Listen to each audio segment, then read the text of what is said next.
So we're going to start tonight, and then we get to our story, a bunch of different stuff. We're going to start tonight with the four sons. Connected Abba and Divrei Torah in the Haggadah. Echad Chacham. One is a wise son. Doesn't say Echad Tzadik.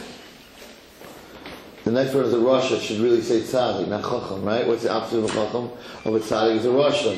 The opposite of a Chacham is a dummy. Now would you say the opposite of a Chacham?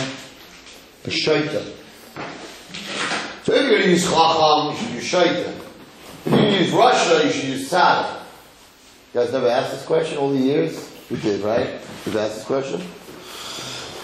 And then you have a Tanash Dishal. So first of all, the answer really is because they're not opposites, any of these. It's just four kinds of different kids. One is smart, one is bad, maybe very smart, but he's bad. One is very simple, and one doesn't even know how to ask. We look at a Sheni Dishal as a little kid. A little kid doesn't know how to ask. He's 2 years old, right? Even though a 2-year-old kid knows how to ask, can I have a candy? But doesn't learn Torah yet, so he doesn't know how to ask. Also, Sheni Dishal is a person who's not coming from a religious family. He doesn't know anything. He's born in Arkansas, right? Finished in Israel. He's out in Oklahoma. He doesn't even know what to ask. It's just much Seder. He's like, all right, when's the meal? He doesn't even know what's going on. So very, very interesting. Let's pull this apart for a minute. So what does the Chacham say? The Chacham says,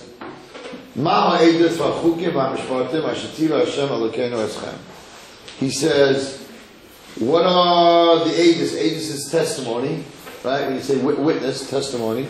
Hachukim are laws that we don't have decrees, we don't have an answer for. Mishpatim is things that we do understand. Should kill somebody, things that we do understand.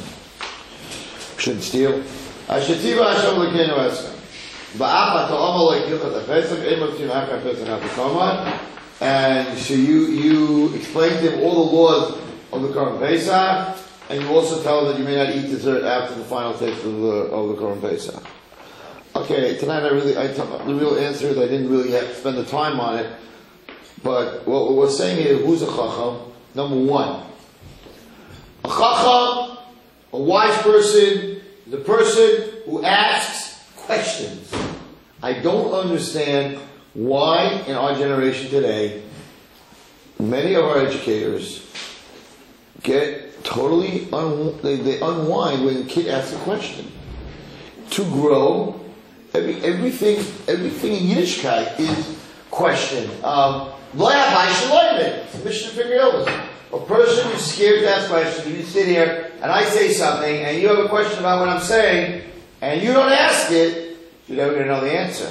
So the mission says, you want to be someone who learns, ask questions. Don't ask questions just to ask questions to get attention. Ask questions because you want an answer. Some people ask me questions, they don't even listen to the answer. Like, why are you asking me a question? Just ask me a question, just ask me a question. They don't care what the answer is. So, we see from the Chacham that he's asking not one question. He's saying, Eidos, Chukim, Mishpatim. And we answer all these questions as much as we can about what's going on in the Korban Pesach and the Seder and everything else. And then we say, I don't know why where does that come in here? Right? Where does that come in? I understand the Chacham is asking a lot of questions, but this last answer of that you can't eat after the Afikoman, after the Pesach, you can't eat anything anymore, right? What is that? How does that answer? And why that question specifically? Why not the Manashtana questions? Like, why that question specifically? Why does Korban Pesach have to be tzli? It has. You can't break a bone, and it can only be a family. Thank you, a family that's set up beforehand, and it has to be roasted. A lot of things going on, right?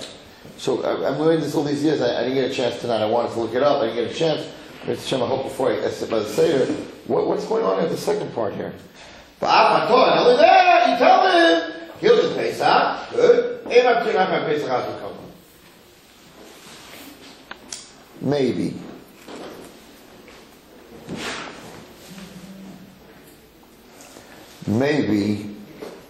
that even to the Chacham, this is just a thought, something in the back of my head from a long time ago.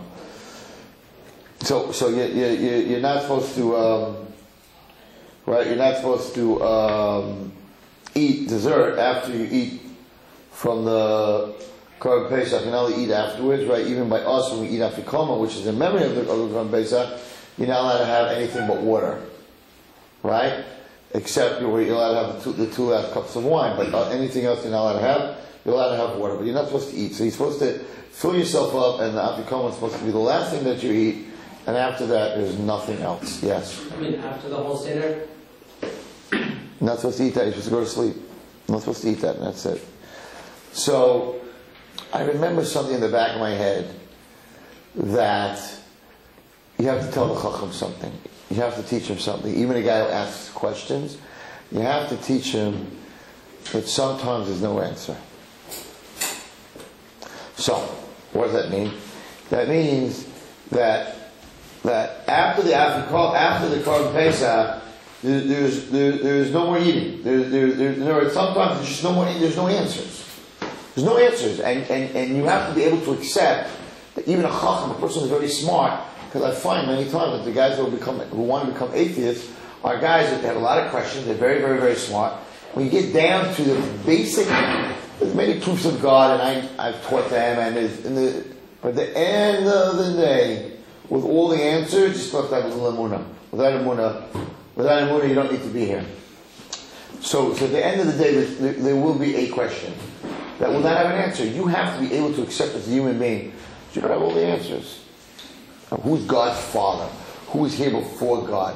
Why did God create the world? All these different things. It doesn't matter, honestly. So the only thing I need to know, because I'm such a wise guy, I have to understand. You can't understand everything. No one in this world can understand. Forget about God. Let's leave him out of the picture for a second. You can't understand everything. You don't have time to learn biology, to be a doctor and a lawyer. You can't know everything, right? So some people know how an aspirin works and how a Tylenol works. Some people know how a car works. Some people know how a rocket ship works. Some people know how a plane flies. I can't get over it when I sit in a plane. Teretz Yisrael, there's 350 people, and the plane weighs, who knows, thousands of tons. And on top of that, we're Jews and we're going to Israel, so the luggage weighs thousands of tons, right? So, and you got this piece of metal flying through the air at 655 miles an hour, at 40,000 feet. How does that work? How does that work? Right? And the answer is, I didn't go to physics school, and if the plane is not, the wings are not exactly a certain way, it's not shaped a certain way, this plane is not going anywhere. So I didn't go to school, I don't understand. So why does Rabbi Wallerstein get into a plane? Why am I not thinking that this 100,000 ton, whatever machine, is going to be hurling to the earth in the middle of the ocean, and I'm going to be in that plane going down with it?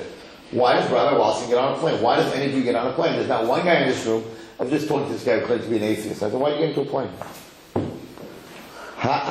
This is not supposed to work. It is against gravity. It's against everything. Planes are not supposed to fly. Helicopters surely are not supposed to fly. Right? So, how does it work?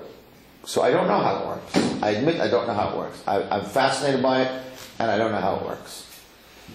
So that means I'm not flying? Of all the hundreds of thousands of millions of people that fly every single day in a plane, how many people do you think are sitting in that plane that know the electronics and the physics and the math and the thrust and all the stuff that goes on? They understand it and why a plane flies. Nobody. And we all get on planes and we sit there. I just came back from California for 6 hours. We watch television. They're eating. They're listening to their iPods. They're on their computers. It's like you're in your house. It really is, especially if you have the extra leg room, you know? And then you got your blanket and your pillow, right? Mishluff, everyone's sleeping. I came back from California red-eye. I went to the bathroom in the middle. I had to go to the bathroom. And I walked to the bathroom. There was only one person awake on the whole plane. So everyone is so comfortable. They're so not worried. You put your seat back and you're like, good night, I'll see you in the morning. Why should you see me in the morning? You're in a 30,000 ton piece of metal hurtling through the sky. Why shouldn't you be crashing? Nobody in that plane understands. So why do you get on a plane? You feel safe. Why do you feel safe? How could you feel safe? Human beings are not meant to fly. They can explain that if the guy wants to find out, he could find out through a physical way. He could go to school and learn how the plane works. He could speak to an engineer that built the plane. He could find out, and he's in the plane itself. It's different. So because George Washington on the quarter, I don't care. So because you could find out means that so you could find out, you could learn a lot of Torah, and you could dig deep, and you could fast, and you could connect, and you could be on this crazy level, but the truth is you couldn't kill us. You're in this world, everything seems to be working. And the plane is a choice. By God, you have to have that element of Emunah. If you don't have that element of Emunah, you'll never be able to on a plane you have to have an element of Emunah. Who do you have an Emunah in on the plane? Pilot. What's the godless? Now we tell you. No. It is different. And I'll tell you something amazing. Let me tell you something amazing. Why do you trust the pilot? Maybe the guy's a drunk. Maybe he was in the bathroom before he got on the plane and smoked up like a madman. It happens. Right? It happens. Well, those guys that missed their stops. But most of the time it doesn't happen. So how do you know that he slept enough? And the answer is an unbelievable answer. And these are all different levels in Emunah. And the answer is, because the bottom line is that he's also in the plane. He's also in the plane. So I trust him because I know he don't want to die. He's not flying the plane from outside, he's flying the plane from inside. If we go down, he doesn't sleep, and he's on drugs, he's going down. Now, still have a problem because he might be suicidal. And this might be his last ride. And if it's his last ride, it's your last ride. So you go by Roy. Most pilots, they're not suicidal. So I'm getting on the plane and I'm trusting that this guy, right? He's wearing a nice suit and a hat, a funny hat, like a pilot's hat, and he has wings. I am trusting him that he's not the guy who's going to fly into the World Trade Center. They were pilots and they were, right? So I have a certain amount of trust in that pilot. So my trust is based on that if he crashes the plane, he's going with it. He doesn't want to die. So then I'm going to sleep at night because the guy who's flying has just as much of interest of landing in Kennedy as I do. Right? So that makes sense. So on a high level of understanding that Akash Baruch Hu, right, if he has no world, he has no kingdom, so he wants this world to exist. He doesn't want this world to be destroyed. He's a Baal Chesed. He's giving this world all the time. He doesn't want this world to be destroyed. So he's flying the plane. But you could say, I don't know, maybe Hashem wants to create another world and wants this one to go down. So now I'm going to go to a bigger Emunah. What's the bigger Emunah? Going under the knife on anesthesia. Now that doctor, he's not flying. He's not. If he messes you up, he walks out and goes for lunch. So he's not a pilot. There you have to have even more trust. Because a pilot, if he's going to crash the plane, he's going to die with it. If the surgeon messes up, he's not dying with it. So how do you go under a knife? You close your eyes. You're on anesthesia. You don't know what this guy had for lunch. You don't know if he's angry. You don't know if he's smoked up. You don't know if he's drinking. You don't know nothing. And he's got to do an 8-hour open heart surgery. And every single day he does 3. He does one of them or 2 of them, whatever it is. And everybody trusts him. Why do you trust him? So how do you check out a doctor? How do you check out a doctor? Before you go, I went for my knee, right? I check out the doctor. I called around and asked for references. And if I could find someone that he did surgery on, I could find out how it worked out. Sometimes it works out, right? So you go by name, you go by references, you go by the history of that doctor. Akash Baruch Hu, according to the guy of the world, is 1,000,000 trillion years old, but it's not. But it's not. We're 5,700, right? Whatever, 73 years, right? So there's a history. The sun comes up every morning. The sun goes down every night, right? The world still has oxygen in it. There's water. There's food. There's a thinking process. Right? So there's a certain emunah that even in the darkest time, when my eyes are closed, it's a beautiful thought. When my eyes are closed and I'm under anesthesia and I'm in your hands. That's why uviyado of kidruchi is mamash, the words that you would use for a doctor. Uviyado, in his hands of kidruchi, I put my spirit. I go to sleep every single night. I'm anesthesia. I'm out. and I trust HaKadosh Baruch Hu that He's going to give me my life back. Guess what? Till now He did. It's 56 years. I'm trusting He'll give it to me tomorrow morning. Tomorrow morning, and if He keeps it, He keeps it. That's His choice. But Lamaisa, so there is always emunah. At the end of the day, you can prove God, but you can't really. At the end of the day, yes, He says that there's a pig, that a pig is the only thing that has split hooves and doesn't chew its cud, and only God can know that. But somebody can tell you, listen, I could show you random one. He took a chance. Whoever wrote the book took a chance. And he said, you know what, I'll be dead a long time if they find something else that has like that. So my religion will go down the drain. If you don't want to believe, you can take the absolute proofs, right? Because if you live in this world, you don't need proofs. I mean, the absolute proofs of the human body, anything, just look around you, is the absolute proof. You don't want to believe, if you don't want to believe something, I could prove it to you a million times and you'll find a way out. No matter what I'm going to prove to you, you'll tell me it's an illusion. It's an illusion, you fooled me, it's an illusion. It's not really what it looks like. If a person doesn't want to believe, he's just not going to believe. So there always has to be a certain amount of emunah. So we're saying to the Chacham, he's asking a lot of questions. He's asking, Eidus, Chukim, Mishpatim, and he said, we're going to answer him. But after the Korban Pesach, after a certain amount, there's no more questions. After a certain amount, there's no more questions. I'll give you the answer, but there's certain things you will never know. You will never have an answer. And therefore, I just remember something like that, that's what this is. What does this mean? That's the halacha that's bothering him? Halacha that's bothering him? The guy's coming, he's a brilliant guy. And the one question that comes, Rabbi Wallerstein, I have a question for you. What's your question? What's your question? How come after the Korban Pesach you can't eat anything else? Hello? There's a lot bigger questions than that. That's what's bothering you? You're hungry? Like what, you want dessert? You want a cake? Pesach cake or Jello? Like, that's your question? So it's a much deeper meaning. And the deeper meaning is, there comes a time, everybody, you can ask your questions, but the Chacham has to understand that there comes a time that aim aftirin. You're just not going to get the answer. But there's nothing after that. You have to accept that. That's the Chacham. Not the Tzaddik, it's a Chacham. Now next to the Chacham is the Rasha. What's so bad about this guy? So I remember in the Haggadahs, and I'm sure you have Haggadahs with pictures. Even I today, I went looking for Haggadahs to buy new Haggadahs, whatever it is, and I have all these new Haggadahs. And I guess because I had this real unbelievable Haggadah with fantastic pictures, like David Melech holding Goliath's head, right? After he chopped it off, and there's blood like dripping out of his head with a big sword, with the blood. That's what I got as a kid. So I'm into these pictures, right? And the lice and the frogs and all that stuff. So I was looking through, and it's funny because how you brought up, and I was looking through all these Haggadahs in Eichlers, and they didn't have pictures. So I was like, this one doesn't look so exciting. See, this Haggadah that I have here is beautiful. What are they called? The Illuminated Haggadah, right? I'm not advertising for him, but it's really, he really did it unbelievable. But you're in a wine rib. So it's just very beautiful. This is a simple one, but it has pictures and it's beautiful and it's done very nicely. So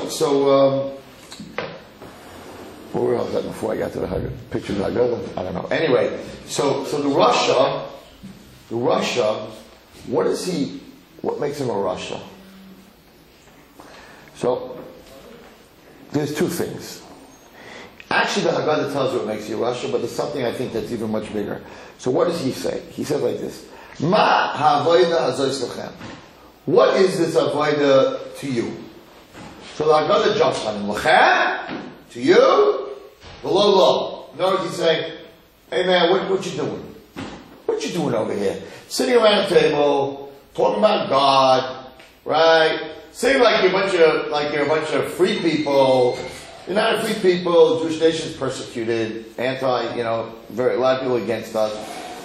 You're not kings, you're sitting in this house. In fact, you have to take Teichen Shabbos to make your Seder. Oh, you're sitting there like you're a king, you're leaving, come on, who are you fooling? You owe the bank, you owe everybody, you don't have a penny to your name, right? He's like, what is this, all this business with the matzah? You have to go back thousands of years and remember what happened in Mitzrayim. Who cares what happened in Mitzrayim? So the word, it seems to be the word that's bothering everyone is lachem. So actually in the Haggadah it says, Since he separated himself from everybody else, comfort be'ikr. He's a kafir be'ikr. Guys, you know what kafir be'ikr is? Kafir be'ikr means he's an atheist. He totally doesn't believe. Kafir means to go against ikr, the main. Right? What do you see kafir be'ikr here? Listen to what the Haggadah is saying.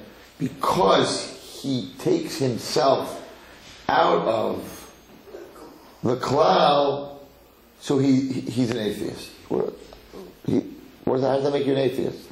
How does that make you kafir be'ikr? He comes and he says, so what are you guys doing, man? Like, what are you up to over here? Yeah, I'm not part of this gang. I'm not part of this whole business. So that means he doesn't believe in Hashem? Just because he doesn't want to sit and eat matzah and go back into the Egyptian history means he's a kafir be'ikr. Maybe he really does believe in Hashem. Maybe he loves Hashem. He just into this whole Passover thing. So it seems to be from the Haggadah said, Ulefi, and since Shohaitzias Akrim and Aklal, that he took himself out of the cloud, kafir be'ikr, Abba Hakashino Nakastifah, the reason we're here is because Hashem did this for me. If you would have been there, you would not have been redeemed. Why not? Why would you have not been redeemed? What is he doing here that's so bad? And why is a person who's Yetzim and Aklal, who separates himself from everyone else, makes him a kafir be'ikr? The way he translates it here, by excluding himself from the community of believers, he denies the basic principle of Judaism. So it's very deep, the answer. So first I just want to tell you something very beautiful. Why is the Rosh next to the Chacham? It should say Chacham, Tam.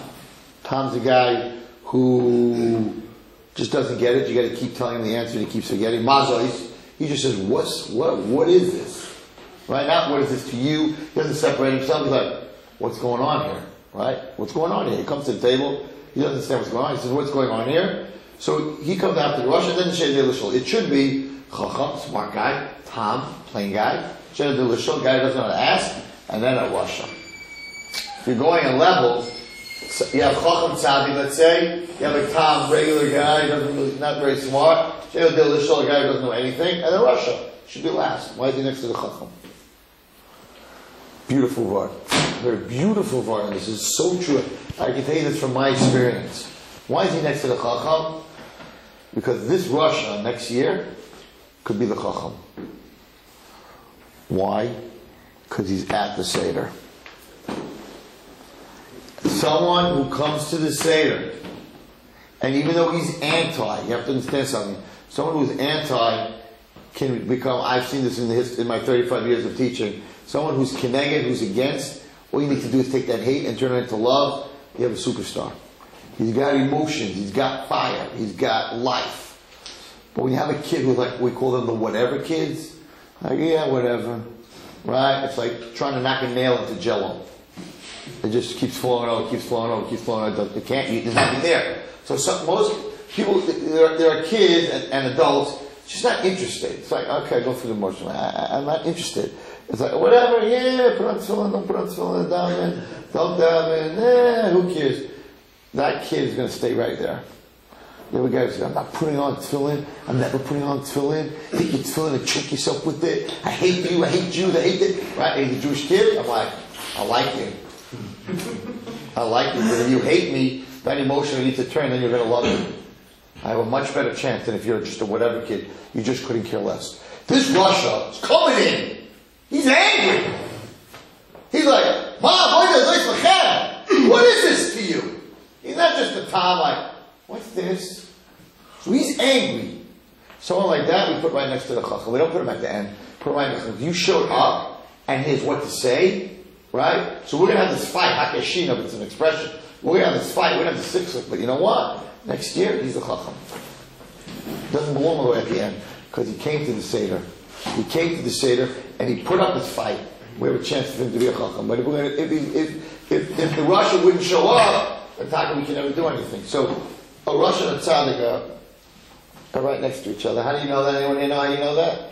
The Rosh and a Tzaddik are very next to each other and they're very interchangeable. Anyone here know from what Yontif? What Yontif is the Rosh and the Tzaddik right next to each other? They even touch each other. Nobody knows. Okay. Sukkot. On Sukkot you have Avaminim. The Esrig is the Tzaddik. The Esrig is the Leiv. The Esrig represents the Tzaddik. It gets its own hand. It's in your left hand, the whole Esrig. That's the Tzaddik. The Lulav is three different people. What's it called? The Lulav itself comes from a date tree. The Hadassim work like this. The Hadassim have a fantastic smell, but they have no taste. So Hadassim has a fantastic smell, but they have no taste.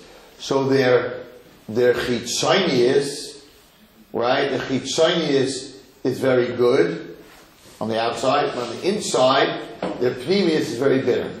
The lulav represents the opposite. It represents the date tree. So the pneumius is very good. The date is what gives. The fruit is the pneumius, and the lulav has nothing. Has no smell. Has nothing. So chitzonius is nothing. That's the answer. The esrog, the chitzonius has a good smell. The esrog has a good smell, and it has a good taste. That's a tzaddik. What's the one thing that has neither? It doesn't have a good taste. It's bitter, and it has no smell. La rava. The rava. La rava has to touch the esrog. The rava is on the left side of the thing. The rava and the esrog touch each other. Why? Because the tzaddik and the rasha are very parallel, are very next to each other, are very close to each other. And the rasha can become a tzaddik much faster than all the other ones who are half and half and half and half. The one that doesn't smell good, doesn't taste good, you put that next to the esrog. That's how you put the Avaminim together. You have that here also. You have the chacham and the rasha and the tam and the sheni and the elisham. You have your Arba Manim. That has Avaminim, this is Arba Manim. So, the answer to that is a beautiful answer, very deep answer. If you look in Bereshis, you can say this over, it's a very nice shot. If you look in Bereshis,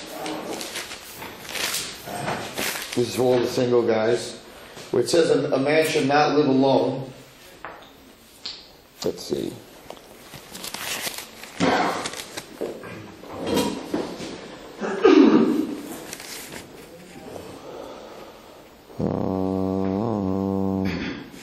Okay, therefore, Yazav Isha David Bezimoy, a man should leave his mother and his father, V'davak V'ishtai. He should cling to his wife. And why do you use the word V'davak? Davak means, anyone know what Devak is in Hebrew? It's glue. You should be glued to your wife. What does that mean? They should become one. So I heard very beautiful shot. Why is it called V'davak? Because a woman and a man are so different. And when you use glue with two items that are very different.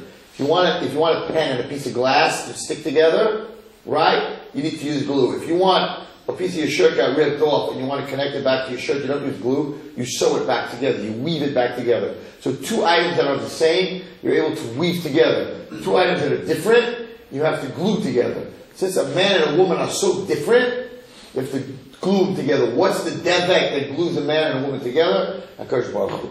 Who's between the man and the woman? It says God. God's in between man and woman. He's the glue. So if you show your Torah mitzvahs and you do what you're supposed to do, then your shalom bias is good. If you're not showing Torah mitzvahs and you don't do what you're supposed to do, then it's very hard to be together. We know that Isha and the difference is a hey. The Isha and Ish, right? The hey of HaKadosh Baruch Hu. But Chas v'shalom, if you take the hey out, what do you get? Ish. You get fire, and the marriage doesn't work.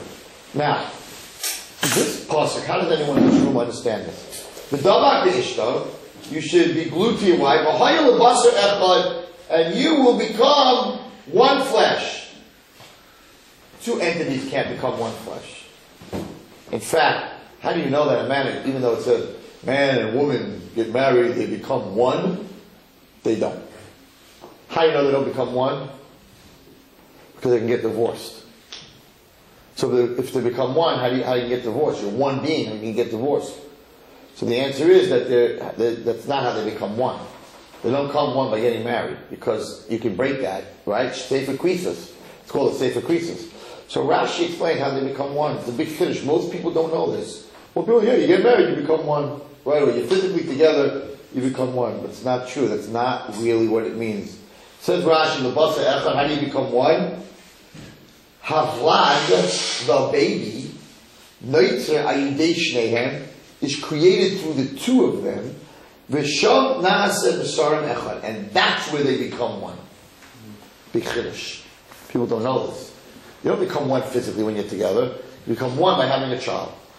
That makes sense. If you have a child is made out of the two of you. So now you became one. Because two people can't become one. Two people are two people. The child is one entity.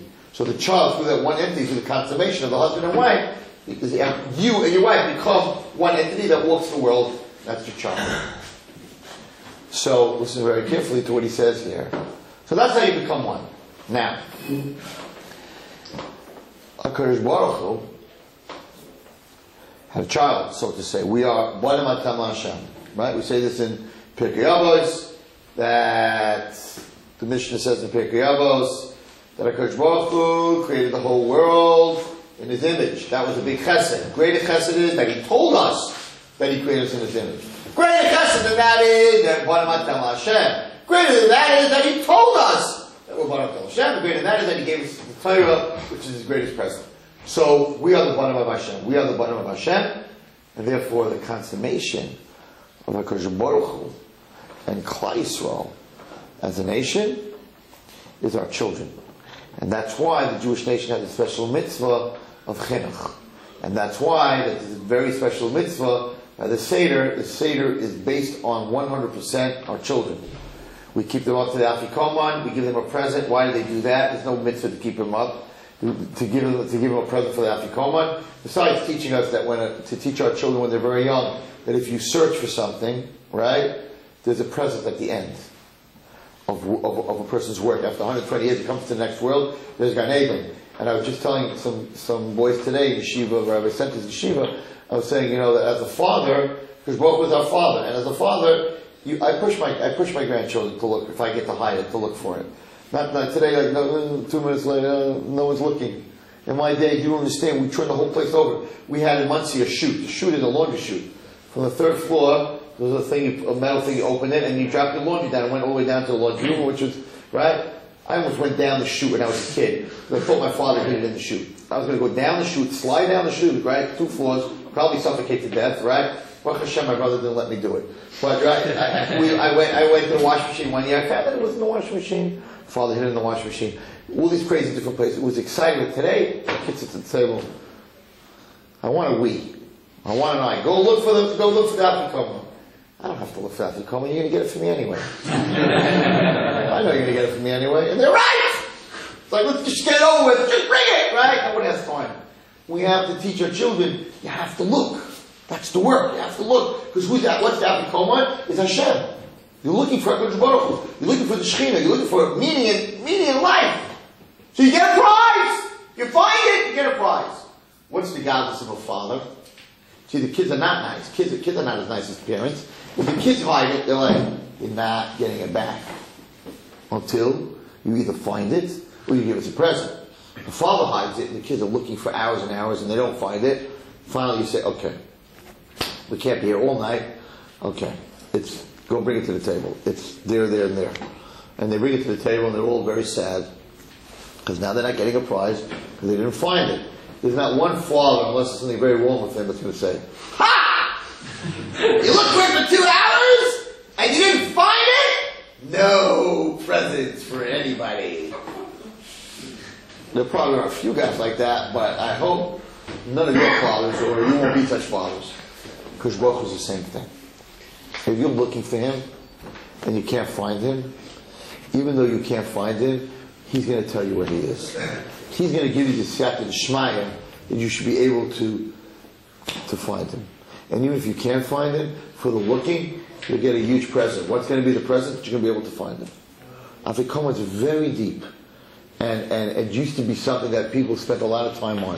There's a lot of Kabbalah in looking for the Afikoman.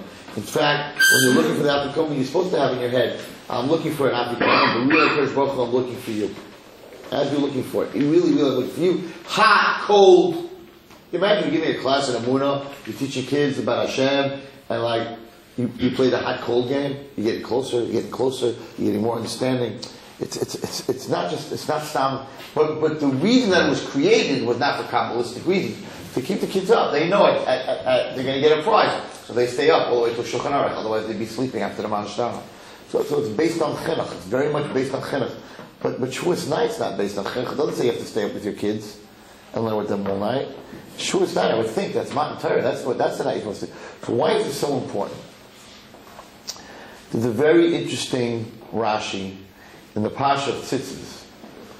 And the Rashi says, if you look it up, the Rashi says on the word Tcheles, totally random thing Rashi says, why does Tzitzis have to be Tcheles, a blue wool?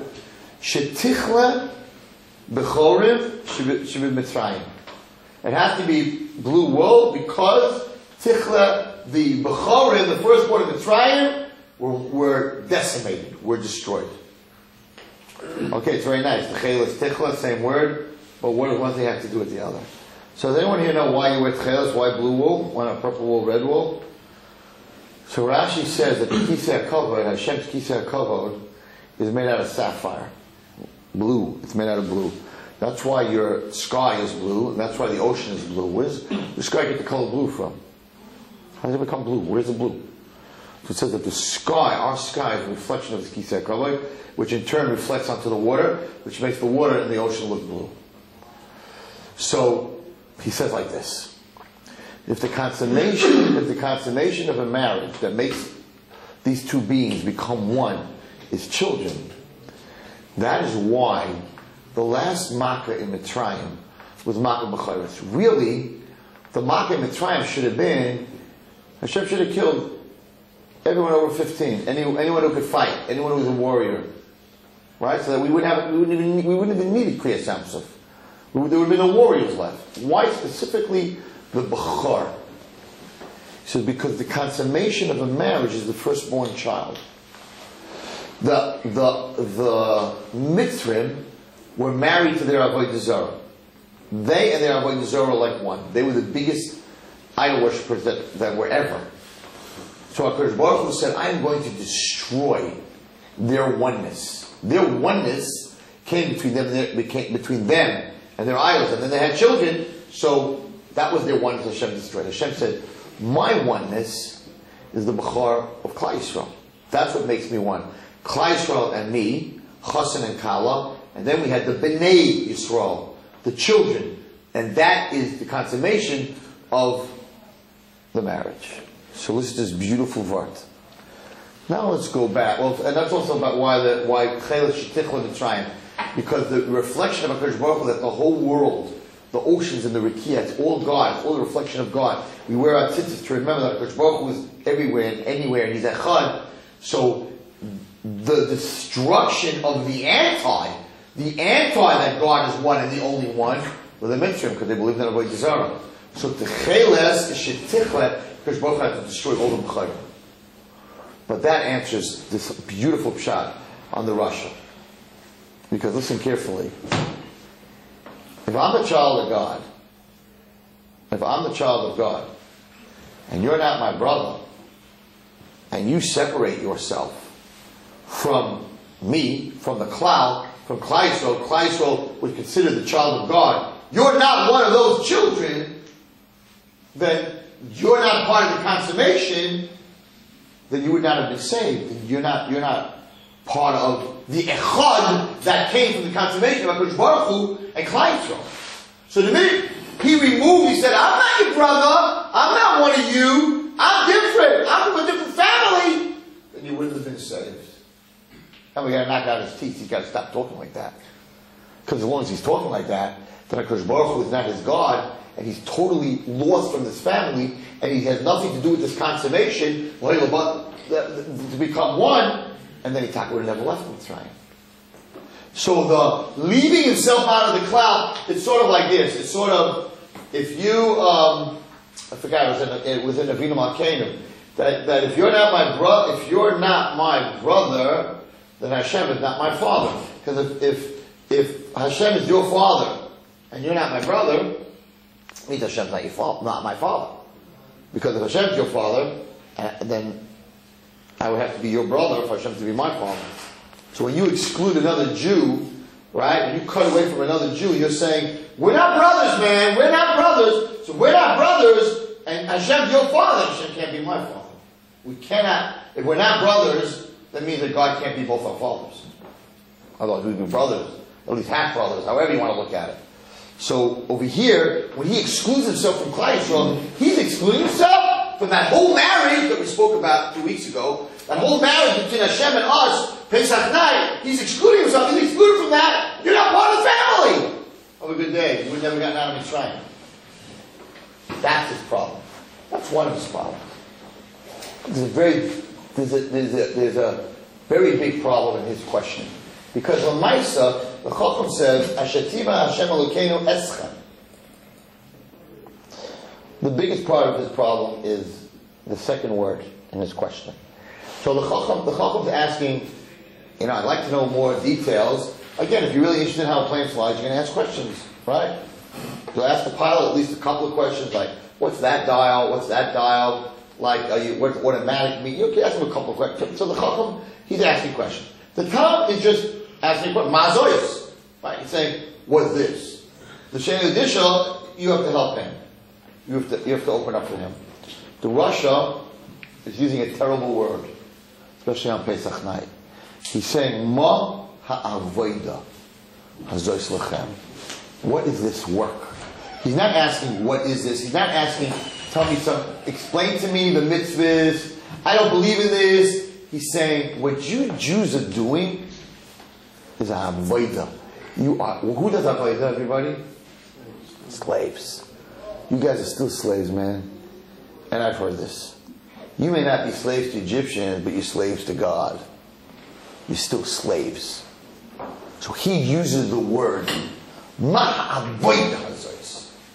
You got to knock his teeth out. Not physically, but you have to knock out his teeth spiritually. He's using the word avoida. Once serving Hashem becomes an avoida, sooner or later, you're going to totally cut yourself away from it. It's a very, very famous story of Moshe Feinstein, where there was a man in the 20s, 30s, whenever those days when in America you had to work Saturday, and they wouldn't hire you. So he would get hired, and then it would come Saturday, and he wouldn't come to work, and then he'd come back to work on Monday, and they'd fire him. And this guy would lose the job every single week. He had to find a new job because the law in America is you have to work Saturday. You didn't get off Saturday. So all the Jewish people, Nebuch was very hard. They got a job, and they lost their job, and they got a job, and they lost their job. They couldn't keep a job because the minute they missed a Saturday, they fired him. So this man was totally moist nefesh himself for Shabbos, and he lived on the east side, and he had 2 sons, and both of them grew up and became a Chal Shabbos. They didn't keep Shabbos, so he was very broken. He had 2 children. He went through this hell that he never could keep a job for Shabbos. So he went to Moshe Feinstein. He said, I don't understand. How can Hashem do this to me? I gave up my whole life, all my jobs, for Shabbos, and I didn't have the siyata d'shmaya that my 2 children should be able to keep Shabbos. He was very upset. Moshe didn't understand. He says, Taka, good question. He said, tell me what it was like on Shabbos in your house. You kept Shabbos. What was it like? He said, I would sit down, we would eat, we'd keep Shabbos. He said, and like, what did you say at the table? He said, I used to sit there Friday night, I used to always say, Oivei, it's so hard to be a Jew. Every week, I have to go find another job. So Moshe looked at him. He said, so what did you expect your children to become? Every Friday night, they heard their father say how hard it is to be a Jew. They don't want to live a hard life. If you would have come home and said, Baruch Hashem, I lost my job! I'm able to keep Shabbos, this is wonderful! To be moist nefesh to keep Shabbos, I love Hashem! It would have been Shem Shabbos. You came home, you said, oh, it's so hard to be a Jew, so much work. I heard today in the store where I was shopping, where someone was saying, so hard, Pesach. So much work, and so expensive, and such a rip-off. How long do you think, how many generations do you think, if that's how you look at a Yom Tov, how long is it going to exist? So he comes in and he's blowing the whole Seder apart. And that's why he's a Russia. He's coming in and he's whispering in your ear that being a Jew and sitting at a Seder is work. It's slavery. It's not work. It's slavery. You're a bunch of slaves. You don't have your own choices. I hear this all the time. This is how there are organizations that take our frum children and make them totally new frum. This is what they tell them. You're slaves. You're what's the word? They brainwashed you, right? You're a slave to God and all these laws. And when you were the way Avodah, you don't want to do this anymore. So he comes into this beautiful Seder. Everybody's leaning and sitting and excited. And he walks in with one word, destroys the whole Seder. Avodah. How much money did you spend on this? To clean the whole house, all this work. What do you need this for? He tries to destroy the whole thing. So therefore, we tell him, had you been in Mitzrayim, you would have been in the 4/5 that died by Choshech. Because this was not Avodah, just the opposite. This is redemption. This is what the Russia tries to bring to the table. And that's why it was so hard on him. He said, you got to knock that out of his teeth. You got to knock that out. To call it Avodah, I don't want to do it. I do want to do it. I'm lazy. I'm this, I'm that. I'm a Tom. I don't understand.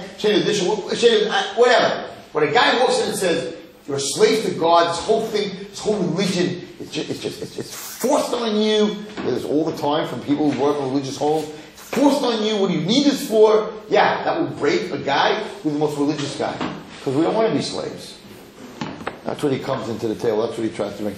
And that's why we say that for you, Hashem would never taken us out of Mitzrayim. It's not an avodah, just the opposite.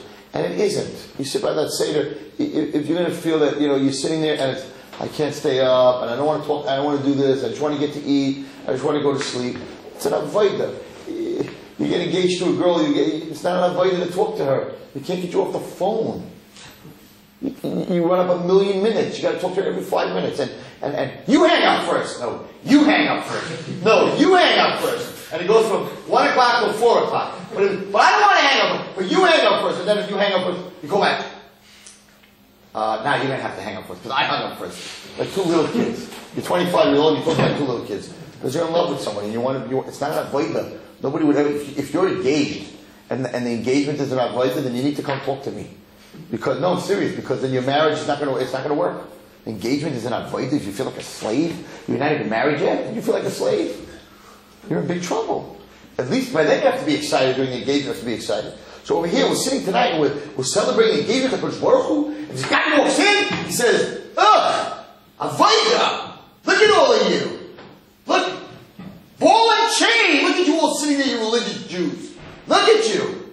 Ugh! Hakeshita never talks like that. And Kirov doesn't talk like that. Knock his teeth out. You take Kirov lessons and everyone knock his teeth out. That is an atheist. That is a guy that will make you into, that's the guy who will destroy Yiddishkeit. That's the lashon that he uses over there by the wicked son. What does he call him? He says,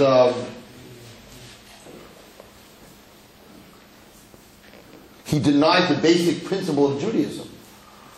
That's the basic principle of Judaism. And we are like banim, not like avodim. We're not like servants. A Pesach night, we are totally banim, and that's why. That was the mistake, by the way, that the Jews made. What he said was the mistake. Why did we make an ego? We came out of Trump. Why did we make an ego? What are all the other religions? The other religions don't believe that they're the children of God. Christianity believes God at one. They don't believe that they are the children of God. Even the other religions believe that the Jews. What is that? What's the difference? The difference is that in all the other religions, there's something in between, an idol, or yashka, or whatever it is. There's someone in between. Why? Because a king doesn't talk straight to his nation. Even the Pope, right? He comes out once in a while. He talks to everybody, but most of the time, it's an archbishop, it's a cardinal, it's someone on a lower degree. The king doesn't go out and talk to the peasants, right? He says his guard, the night guard, the higher guy, that each one gives the commandment to the lower, to the lower, to the lower, to the lower. Achashverosh sent out runners. He didn't go running around telling everybody, right? That's how it's done. There's always an in-between the king and his people. Hashem said to us in Aseres HaDibros, Anochi Hashem Alekecha, Hashem Tzitzicha Meretz Mitzrayim. There's no in-between. I took you out of Mitzrayim. And therefore, since I took you out of Mitzrayim, the relationship is father and son, not master and servant. And therefore, he says, you cannot serve another God. Because the relationship is actually a chassan and kala. The relationship between a chassan and kala is there can be nobody in between. A husband and wife, if there's another one in between, it's an adulterous relationship. There cannot be a third person in the marriage of a husband and a wife. And therefore Hashem says, I took you out of Mitzrayim, I'm the chassan, you're the kala, and therefore you can't serve anybody else. Our mistake by the ego was that we didn't realize that we were on that level. So we thought there has to be a conduit. There has to be something between God and us. So we had Moshe. Moshe was between us. Moshe's gone, we saw him floating, we thought he was dead. So now we have to have an ego. We always thought that we had to have someone between us. Because Rabbi said, no. It's me and it's you. There's no slavery here. It's just me and you. There's nothing in between us. And that's the godless of, if a husband and a wife look at each other, that when you ask me to get you a coffee, that it's an avodah, then it's not a good marriage. Just the opposite. I have the honor to bring my wife a coffee in the morning. I have the honor to make something for my husband. It's a different relationship. He's trying to break. The Rosh is trying to break that relationship. And our relationship with HaKadosh Baruch Hu is a relationship that is very unique. We don't have any in between. There's no Yashka, and there's no Buddha, and there's no Muhammad, no, there's nothing in between. We can walk into shul after the shir and go into Meir, and we are davening to God. We're not davening that Moshe Rabbeinu, do me a favor, go talk to God for me. We're not davening to a malach. Malach, listen, you're up in heaven, go talk. Chas v'shalom, you daven to a malach, it's avodah zarah. That's what they used to serve. You're not allowed down to an angel to down to Hashem. Why not? Angel's up there. I'll talk to the angel. They'll talk to God. No. Our relationship is by Meir is Baruch Atah Hashem. There's no one in between. So you should be jumping. We have a relationship with HaKadosh, no one in between. He walks in. Look at all of you. My void the world. A bunch of slaves. We're not a bunch of slaves. Just the opposite. It's not a king and his servants. It's a husband and a wife. It's a father and a child. It's not avodah. And therefore you don't belong as part of this. And that's a very big lesson in the lesson of the Rasha. But if we could turn that word avodah around to chukim u'mishpatim, next year he's a tzaddik. And I told this to a lot of parents. If your son's up, no matter what he's doing, he's going to be wearing jeans and he could be totally off the derech. If he came to the Seder, next year he's a tzaddik. As long as he comes to the Seder. If he doesn't come to the Seder, that's a whole different story. If he sits at the Seder, let him ask. Let him ask. Okay. So I'm going to tell you, we're going to end with a amazing, probably the most amazing Pesach story that I know. Let's make sure I fit all my notes.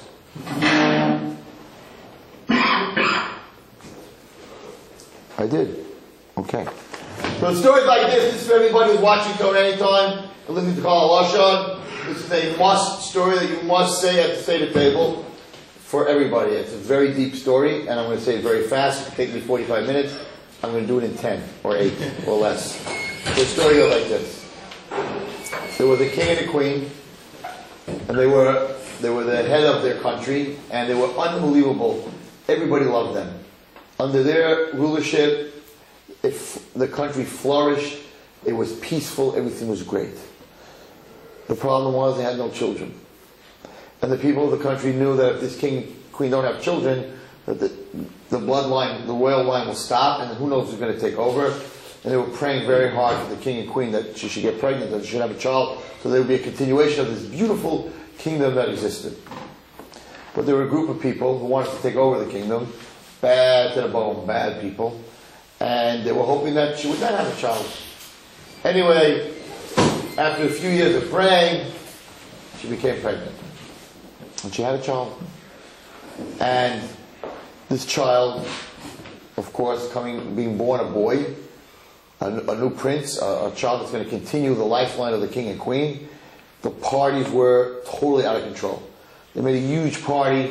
that the prince was born. The prince was about a year old. All of a sudden he became very sick.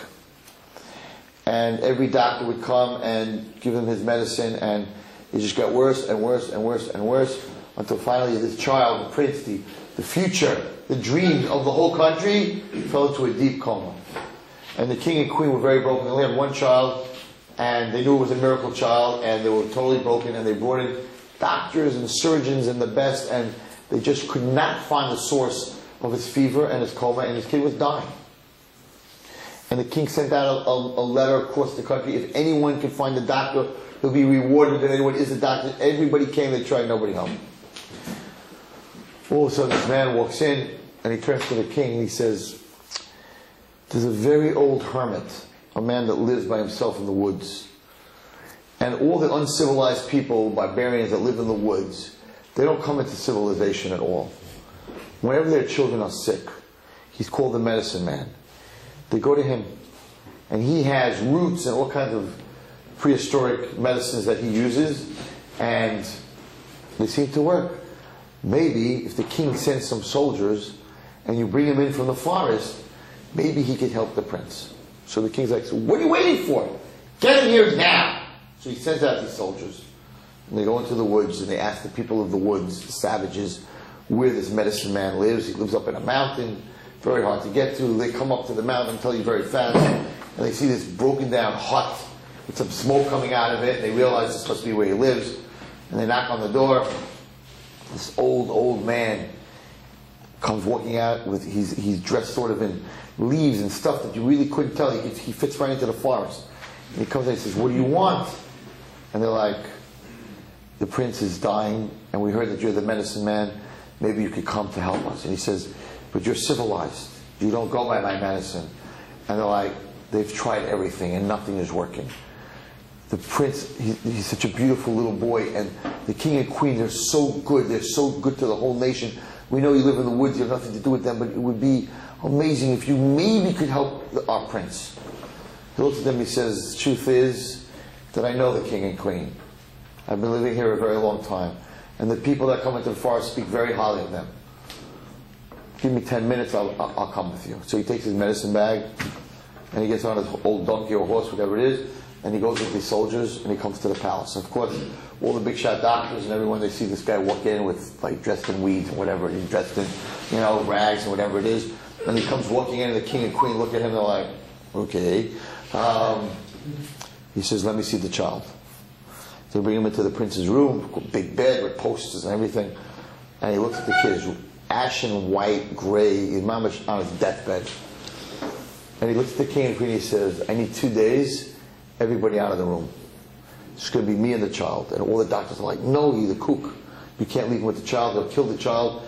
And the king and queen say, listen, nobody has been able to help us. Do you really think you can help us? He says, I need 2 days, door closed, nobody interrupt me. They said, you got it. We don't have a choice. And everybody leaves, and he locks the door. And he runs to the bed, and the kid's mamish last minutes, and he looks at him, and he thinks he knows what it might be. He opens his thing, he starts mixing this root with that root, with this might, with that might. So he takes it, it's extremely bitter. He takes out some honey, he pours it into the mixture, he mixes it, he tastes it, okay, it's bitter, but it's got a good end taste. He opens the kid's mouth, and he pours it by force. Kid's gargling and gargling, holds his nose, makes him swallow it. A little color comes back to his face. To make a long story short, this goes on for 2 days. He's feeding him, the temperature's going down. He comes back to consciousness. Finally, after 2 days, kid's awake. And of course, the king and queen on the outside, they're freaking out, right? Every once in a while, they're knocking, is he still alive? He says, yes, he's still alive. Anyway, you can't imagine, they open the door, they walk in, kid's sitting on his bed. They're like freaking out. And they're like, oh my God, we owe you the world, we owe you whatever you want, millions, trillions, treasuries, whatever you want. You saved our child, they're hugging the child. He's a little teeny boy. He looks at the king and queen, he says, I want something. He says, what do you want? He says, you're a very beautiful, holy child. I want to educate him. I want to teach him the ways of the woods. You see, all your medicine didn't work. My medicine worked. I want to teach him, he's going to be the next king. I want to teach him the ways of the woods. I want to teach him mathematics. I want to teach him a lot of different things. I want a room. I want to be able to be in his room, actually. I want a bed. I want to be able to be in his room. and for the next few years, till he grows up, I want permission to come and go and to teach him whatever I want. That's all you want? That's all I want. Okay. So the kid begins to grow up. He's 5 years old. The man of the woods, we call him the old man of the woods, the medicine man, he's teaching him the ways of the woods. He takes him in, he brings him back. He's teaching him about roots. He's teaching him math. He's teaching him different things, hunting, different things. Little kid still. But the enemies of the king, they need to get rid of this kid because they want to take over the kingdom.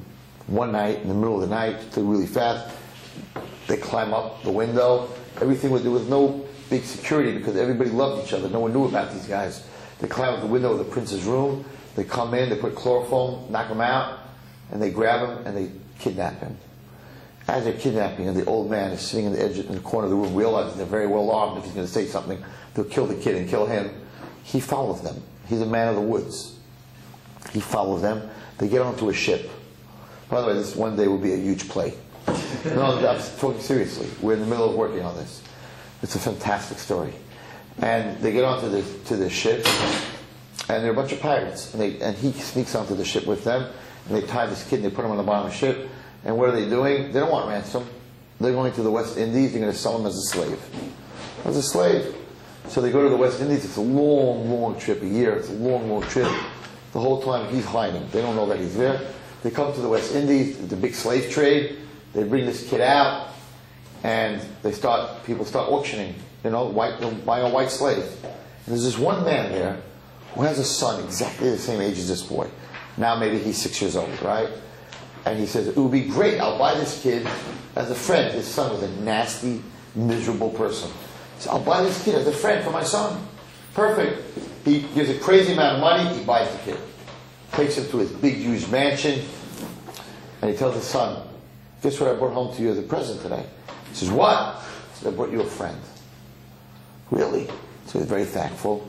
But this kid was a mean kid, and he's very jealous that his father is even giving this other kid attention. So they're growing up together, and he's becoming very jealous of this little boy, his friend. And finally this kid tells his father, you know what? I don't like him. So the father says, okay, we'll put him back on the slave market, we'll sell him. He goes, no. I want him to work in the kitchen. I want to be a slave boy. Whatever you want. So they put him into a kitchen, and for the next 15 years, he's a kitchen stable boy.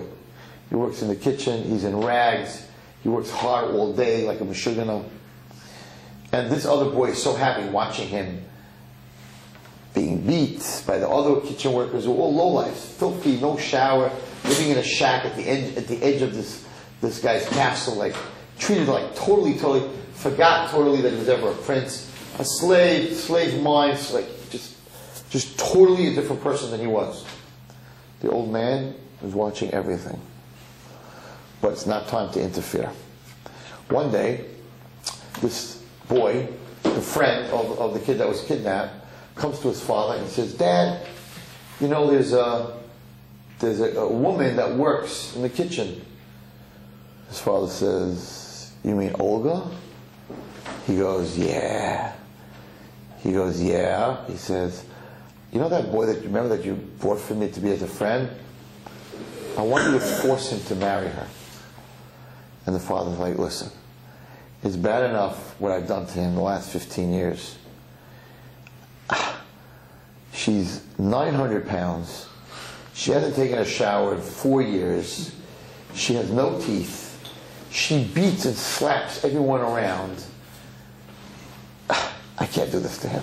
She curses and spits tobacco. I mean, you know, Olga the Horrible. And he says, Dad, if you want to make me happy, you're gonna make him marry her. So, okay, tomorrow's the wedding.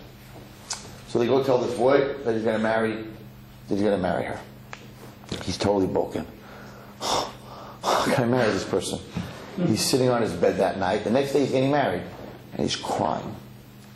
And finally the old man now, who hasn't been there, hasn't shown himself 15 years, comes out of the shadows. And he gets very scared. Who are you? He said, you know who you are? And the boy's like, yeah, I'm so-and-so. He goes, the kitchen help. He goes, no. You're the prince of the most beautiful kingdom in the world. He says, old man, you drinking.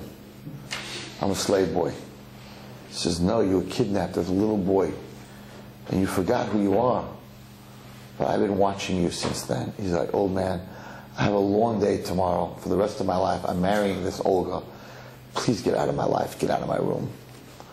And the old man looks at the boy and he says, can I give you something to drink? He says, no, I don't want it. He says, can I give you something to drink? If you drink this, maybe you'll remember who you are.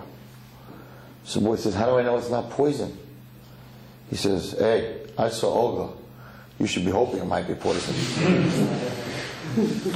He says, you got a good point. All right. He fills up a little glass.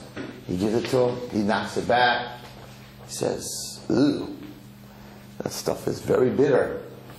He says, but you know, I remember something. I don't know. I've tasted this before. He says, let me give you a little more. He gives him a little more, and the memory starts to come back.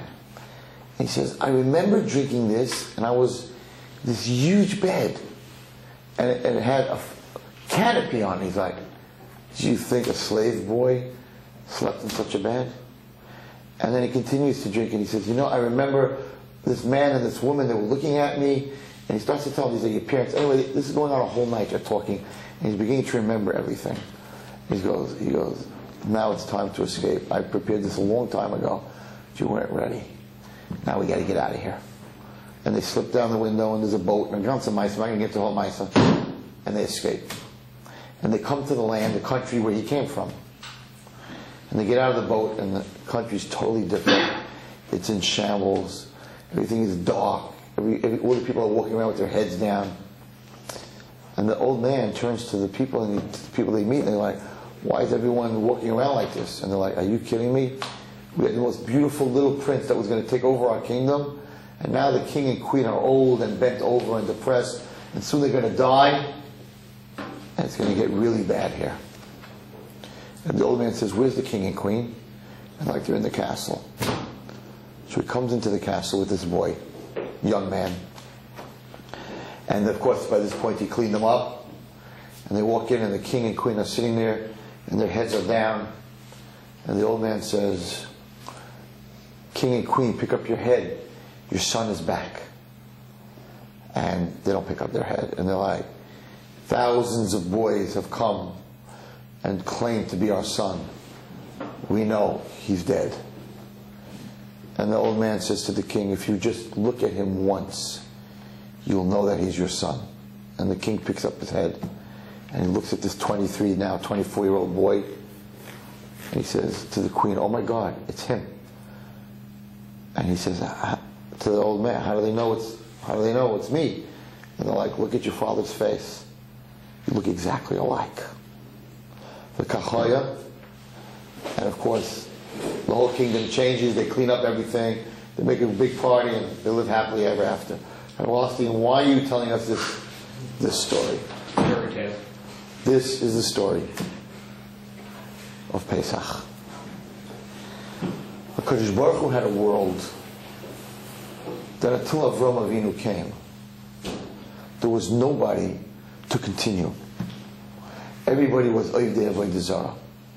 There was nobody to continue.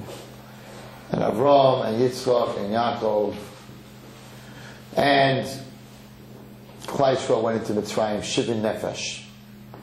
This was Hashem's continuation of His beautiful kingdom. But we became very sick. In Mitzrayim, we became very sick like a little boy, and we went into a coma.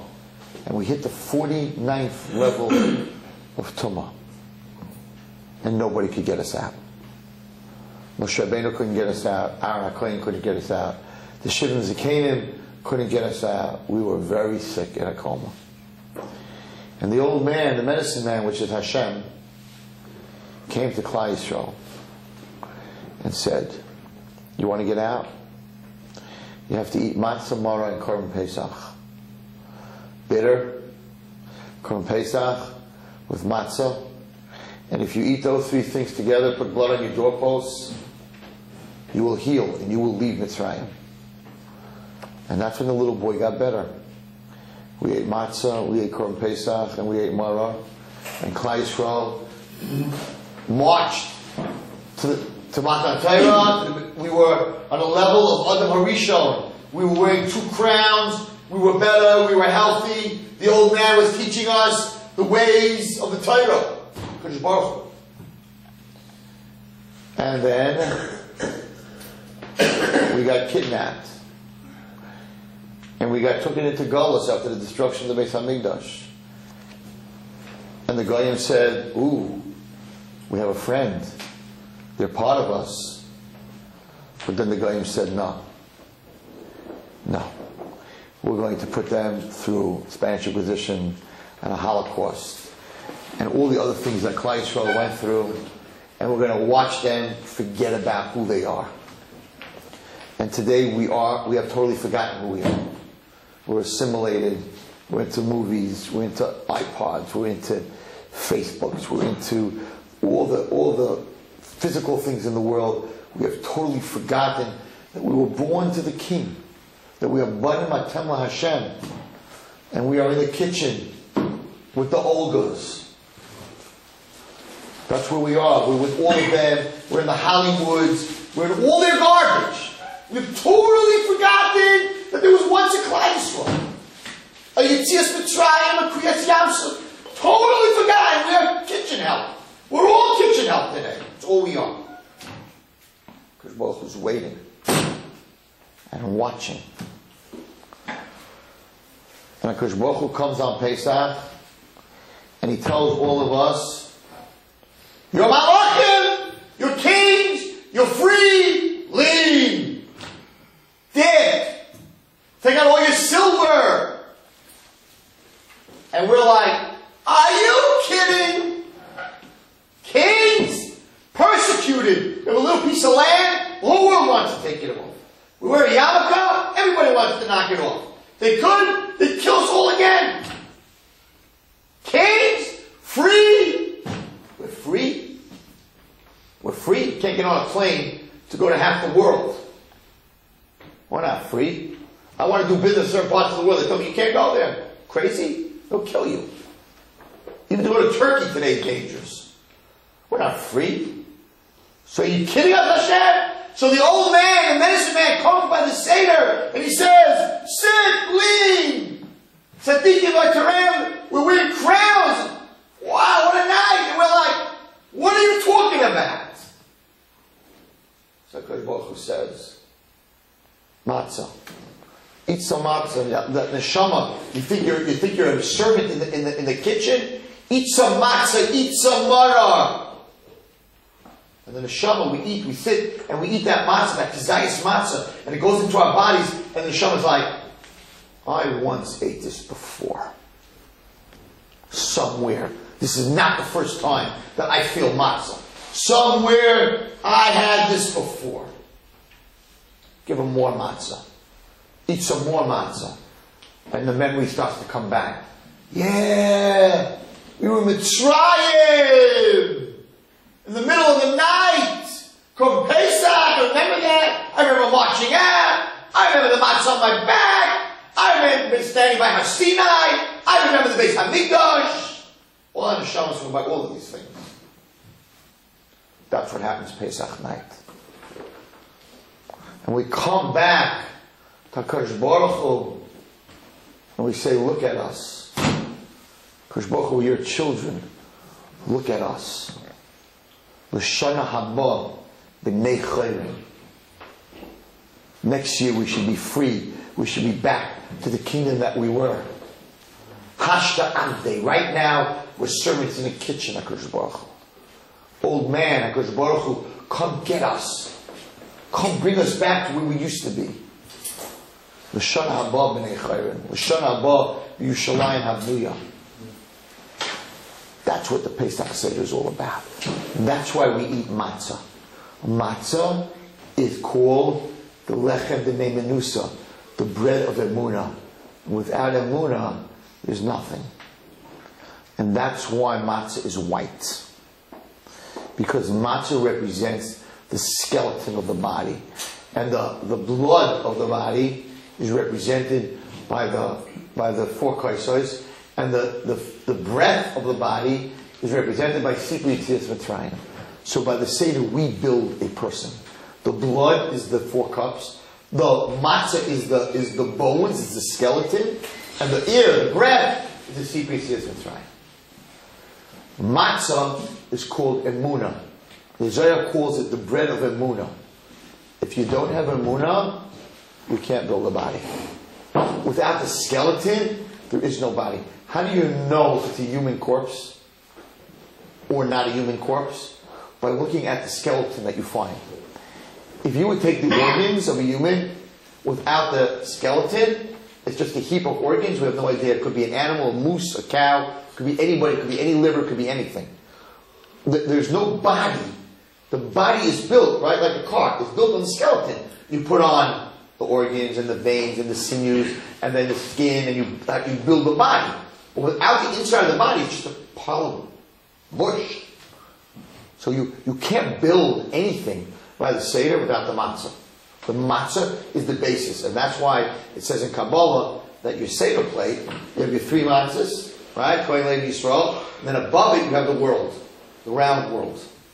The world, which is the karpas and the korbanos, which come with chagiga, and the korban Pesach, that whole world with more in the middle, because life is sometimes very bitter, right? And all the dips, the salt waters, the crying, the different emotions, charosis is the different emotions all together, right? So the whole thing rests, the whole top rests on what? On the matzah. Without emunah, there's no world. So the matzah is called the matzah de mimenusa. That's why the mitzvah of matzah, when you eat the matzah, it's supposed to awaken, according to Kaviyasha, it's supposed to awaken in your soul the memory of the medicine, the bitter medicine. I remember the canopy. I remember the Beis Hamikdash. It's not over here. It's in your soul. And a person, it's very scary, I just saw this. A person who has a good Seder, who felt enlightened and lifted up by his Seder, and didn't want to go to sleep and wanted to keep going, is a simon that the rest of the year will be a good year. And a person whose Seder is miserable, he just wants to get out of here, and he's just hungry and he's miserable, is a simon that, first of all, he didn't grow at all spirituality, and it's a simon that he will not have a good year. And it says that by the Seder you're supposed to daven to Kodesh Baruch Hu, because it's the closest, mamish, the closest that he is to us, is at that time. I want to end with one fast word. Chaloises. I said this last year, but I just think it's something important, and next week we don't have for the next 3 weeks. So I don't feel so guilty that it's such a long shir. We don't have a shir for the next 3 weeks. So the question is very simple. Chaloises, you dip the mar in chaloises, right? Chaloises is sweet. Why is chaloises made with red wine? Why? To remember what? To remember the blood of what? You know what? The babies. Oh, the babies. Which babies? The ones that were... The bad here with The ones stuck in the wall. Right.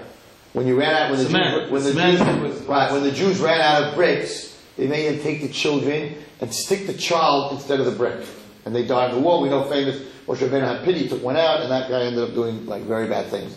Whatever, but that's what they used to do. So in memory of that, we have blood, sort of blood in the charoset, the wine. So they asked the question. I don't understand. Charoset is supposed to be sweet, supposed to make the maror sweeter. Meanwhile, you're dipping it in blood. You're dipping it in something even worse. What's the maror? Maror is they whipped us, they made us work. Okay, we're not the first slaves in the world, right? It's bitter. Now you're telling me how are you going to make us feel better about it? We're going to dip it in the blood of the kids who put in the wall. That's much worse. How do you understand that? Chalos is sweet. I'm using bread and wine to remind me of the dead babies. That's worse than the maror that I'm dipping in it. Big question. And why is maror in the middle of the world of everything else? Pain is in the middle of the world. Teretz is beautiful. Mitzrayim, the Mitzrayim had an excuse. They said that the king gave them a commandment to kill the children and throw them into the Nile River. Right? That was the commandment that they were given. So they had to listen. They had no choice. They had to listen.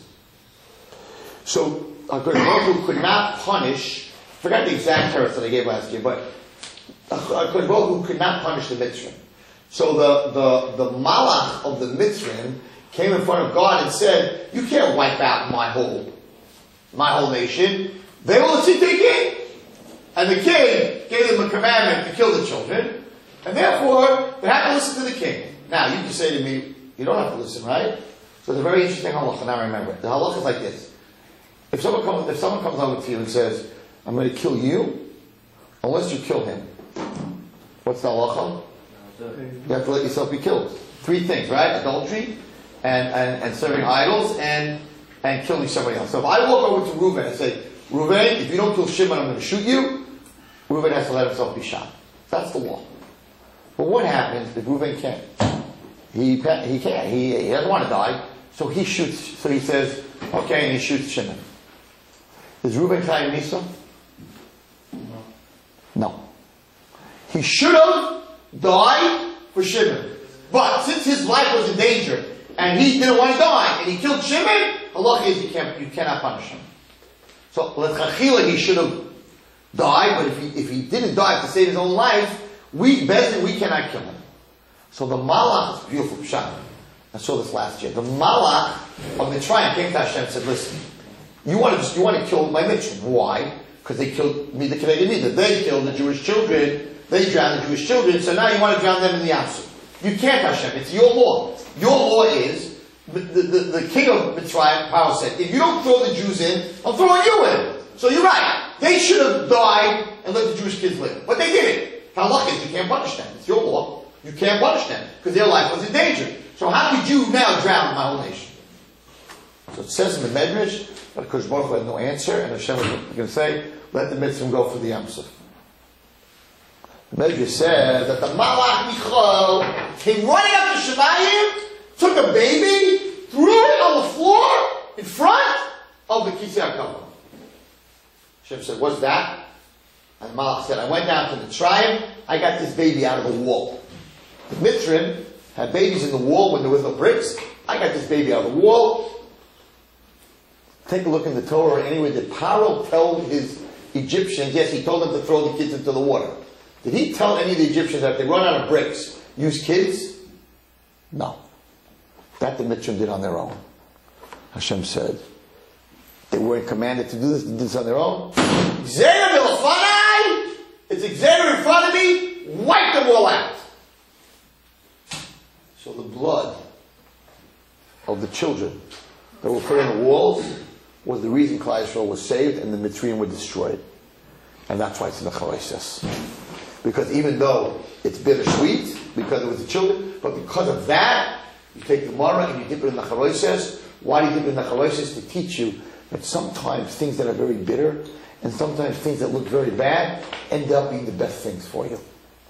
And that's why you take the Mara and you dip it in the Charoises. Because what makes the bitterness in life better? Knowing that from the bitterness in life, good can come out. And that's why Mara is in the center. And that's why we dip it into the Charoises. Because having not taken the Jewish children and put them in the walls, Mitzrayim would have been saved and Klal Yisrael would have been wiped out. And that's why the Charoises has that in there. So we learn from that what looks good could be bad, what looks bad could be good. And that's the whole paradox of the night, of leaning and eating Mara and all the stuff going on to teach us, because that the Seder, it means Seder is the Seder of life, and things that look bitter sometimes are sweet, sometimes things that are sweet, they look bitter, and therefore we have to just accept HaKadosh Baruch Hu and give him that emunah and understand, Ein Mavtirin Achar Afikoman. If there comes to a certain point, there's just no answers. And you have to accept that. And that is the skeleton, that is the matzah. Emunah, the lechem, the menusa, that is the skeleton that Klal Yisrael can be built on, and has to be built on Emunah, Bezrat Hashem, L'Shana Haba V'Yushalayim. A good Pesach.